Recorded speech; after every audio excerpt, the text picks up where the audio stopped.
नमस्कार.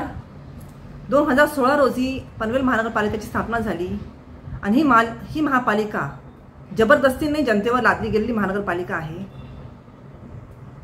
महापालिका लादली गेली तर गेली, पण मालमत्ता कर रूपी जिझिया कर पण लागू केला गेला आणि ह्या जिझिया कराला खारघर कॉलनी फोरमनी गेल्या 2 वर्षापूर्वी विरोध केला, आंदोलन केले, मोर्चे केले, जनजागृती केली.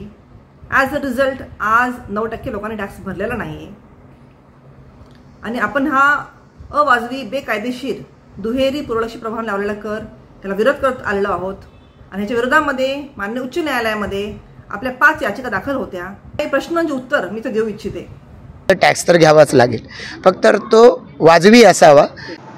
अहो आमदार साहेब, जनतेचं आणि आमचं म्हणणं हेच तर आहे की तुम्ही लावलेला मालमत्ता कर हा वाजवी नसून अवाजवी आहे.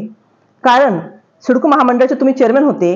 ते सिडको महामंडळ मागच्या 20 वर्षापासून 1 BHK साठी 300-400 रुपये मध्ये सेवा देत आहे आणि तिकडेच तुम्ही महानगरपालिका 4 ते 5 हजार रुपये घेते. जे सिडको महामंडळ 2-3 BHK साठी 1000-1200 रुपये घेत होती, तिथेच महानगरपालिका 10 ते 15 हजार रुपये घेते. म्हणजे इतका 10 ते 15 पट फरक कशामुळे? काय गरज पडली महापालिकेला इतका मोठा कर घेण्याची? हा वाजवी नसून अवाजवी कर आहे. महापालिकेनं ग्रामपंचायतींना सुविधा देत असताना एकदम पहिल्या वर्षी टॅक्स लावलेला नाही. त्या ग्रामपंचायती आहेत तिथं सुविधा दिलेल्या नाहीत म्हणून आधी 20%, मग 40%, 60%, 80%, मग 100%, अशा पद्धतीनेच हळूहळू टॅक्स वाढवत नेलेला आहे. आमदार साहेब, मग तुम्ही सिडको कॉलनीमध्ये एकही रुपया खर्च न करता कॉलनीवाल्यांना 100% कर हा पहिल्याच वर्षी तुम्ही का आकारला? ज्या पद्धतीने तुम्ही ग्रामपंचायतीमधील गावठाणातील 31,000 मालमत्ता धारकांना पहिले वर्षी 20%, मग 40%, मग 60 आणि 80 असा कर वाढवत नेला, त्यांना लाभ दिला, हा कायद्याप्रमाणे योग्यच आहे. पण हा लाभ सिडको वसाहतील खारघर, कामोठे, कळंबोली, तळोजा, खांदा कॉलनी, नवीन पनवेल ह्या वसाहतींना का दिला नाही? ते काय तुमचे मतदार नाही आहेत का? तुम्ही त्यांना अजूनही उपयोग समजता? हा दुजाभाव का? हा अन्याय का? मात्र ठीक आहे, काही प्रवृत्ती अशा असतात की त्यांना टॅक्सच भरावासा वाटत नाही, त्यांचं आपण काय करणार आहोत?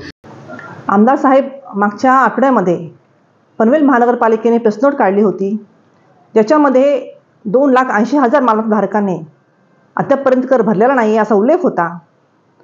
तर हा कर जनतेला मान्य नाही आहे. त्यांना माहिती आहे की हा कर चुकीचा, बेकायदेशीर, अवाजवी आणि गाववाला, कॉलनीवाला भेदभाव करणारा आहे, दुहेरी आहे, म्हणून हा कर जनतेने भरलेला नाही आहे. तर कुठेतरी ह्या 2,80,000 मालमत्ता धारकांच्या प्रवृत्तीवर तुम्हाला संशय आहे का? ह्या 10 ते 11 लाख लोकांचे तुम्ही लोकप्रतिनिधी आहात हे तुम्ही विसरताय. पण मला असं वाटतं की टॅक्सच नको ही भूमिका काही योग्य असणार नाही. आमदार साहेब, तुम्ही बेकायदेशीरपणे डबल टॅक्स लावलेला आहे आणि टॅक्स लावताना गाववाला, कॉलनीवाला हा दुजाभाव केलेला आहे. आमची हीच मागणी आहे की तुम्ही 32% पैकी 12% जो की डबल टॅक्स आहे तो कमी करावा. त्याचबरोबर 129 अ कलमाचा जो लाभ तुम्ही 31,000 मालमत्ता धारकांना तुम्ही दिलेला आहे, तोच लाभ सिडको वसाहतील 2.5 लाख मालमत्ता धारकांना द्यावा. आणि जो तुम्ही अवाजवी मालमत्ता कराचा दर जो लावलेला आहे तो कमी करावा. हे सर्व दुरुस्ती करून तुम्ही नवीन बिलं जनतेला द्या. जनता वाजवी कर भरण्यास तयार आहेत.